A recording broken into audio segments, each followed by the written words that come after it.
Most men think it's their genetics, they think it's their body type, they think it's their culture, which is causing you to be skinny fat. But I guarantee you it's none of those three. In fact, I believe there are 3 behaviors which you're probably doing. It might be one or 2 of them, or it's probably a combination of all 3. My name's Rohan, I'm a dentist. I've been practicing for over a decade, and I've coached hundreds of individuals who are doctors, dentists, and lawyers into incredible shape. I know a thing or two about this, so I'm gonna show you what you're doing and how to solve that today. Point number 1 is your on-off relationship with the gym. You're about as consistent as Ross and Rachel during Friends and their series of love during the episodes 1 to 100. And even when you do show up, it's comfortable. Comfortable sets, comfortable reps, nothing intense, nothing close to failure. Who knows what failure even exists like? And the physique you hate, the soft arms, the soft chest, the lack of definition, that is just a reflection of the comfortable training and the lack of consistency. Once again, it's not genetics. So you're thinking, how do you fix it? My solution with my coaching is, let's break it down and let's make it really simple. Don't aim for perfection, the 4, the 5 times a week that you see the other lads do. Stick to what you can manage and stick to where you can put your maximum effort. So if it's 2 or 3 times a week, be consistent and train hard in those sessions. And then when you train, give your body a reason to train. Have a set, simple workout that you are structured with and you repeat over and over and over. That way you can progress through rep ranges rather than doing the same 3 sets of 10 of 20. If you're hitting the same dumbbells and the same weights every single set, every single week, where is the change?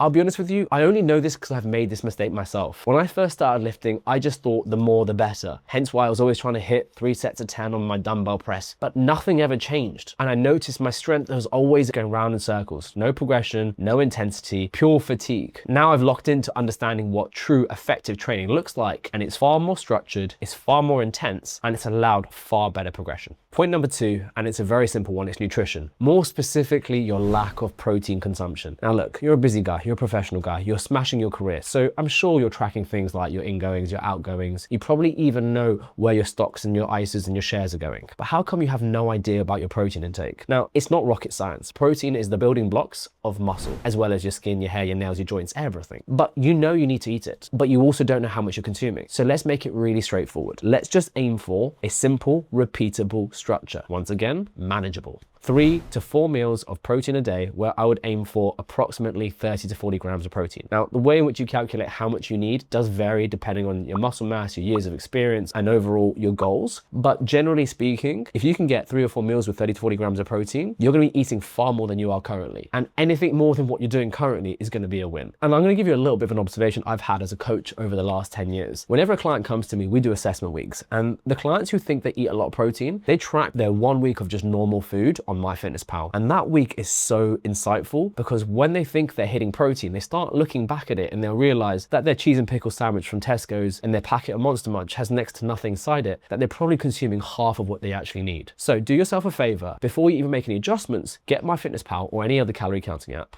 Track it and see where you're at. Point number 3 is build more movement into your everyday life. Now, the way in which I do this is I break it up into manageable chunks. A bit before my day starts, a bit at lunchtime, a bit while I'm doing admin, and then a bit in the evening while I'm watching Netflix on the TV with the missus on the walking pad. By the way, if you haven't got one, absolute game changer for getting the movement in. Movement is such an easy way of creating expenditure in your day-to-day life where you burn your calories, and it's generally something you do without having to think. In your 20s, you've noticed how you are always in decent shape, right? Remember that story we tell your mates, oh, I was wicked in shape back at university. Well, think back why you were in shape. You walked to lectures, you walked around with your mates everywhere. You couldn't afford a cab or a car, so you pretty much walked everywhere and got buses, and you just walked a hell of a lot. Now, what's happened? 10 years on later, life slowed down. You've got jobs, you've got your own businesses, you've got the commute to work and back, kids. Life has sped up, but you have slowed down. So you're not moving that much. And then at the weekends, you know how it happens. You eat a lot more, you're drinking a lot more, and you're moving a lot less. Hence why this body fat's creeping on. So the solution is exactly like I said at the start. Build movement into your day. Find simple, manageable things that you can do and pair it with tasks that you're already doing. Such as in the morning, you check your emails, do that whilst having a coffee and a walk outside. When you have a break at lunch or when you've got a short break between your clients or your patients, go for a walk, get some sunshine, get some fresh air and move. When you're watching TV, watch it whilst moving. I know it's not the same relaxation, but this is going to solve that problem that you're unhappy with. So here's the thing. You don't need need better genetics. You don't need to buy some terrible fat burner pill that you saw online, which sounds great on paper, but does absolutely nothing and just wastes your cash. What you need is simple, manageable solutions. And we've talked about those 3 today. Implement them into your day-to-day life, and I guarantee it will help you start moving away from that skinny fat body that you've got currently towards that goal physique that you're looking for. And if you like this video, make sure you subscribe. I talk about fitness in a very simple, realistic, manageable way. And this is what this channel is about. Dispelling myths, keeping it simple, keeping it manageable for people like you who have a job, who have a family, and they want it easy. And even better still, if you want something to help you guide and structure your fat loss journey, have a look in the description below. I've got the RV Fat Loss Guide, a very simple gimmick-free methodology and system which you can apply in your day-to-day lives, which will help you get in shape. Stay tuned and I'll catch you in the next one.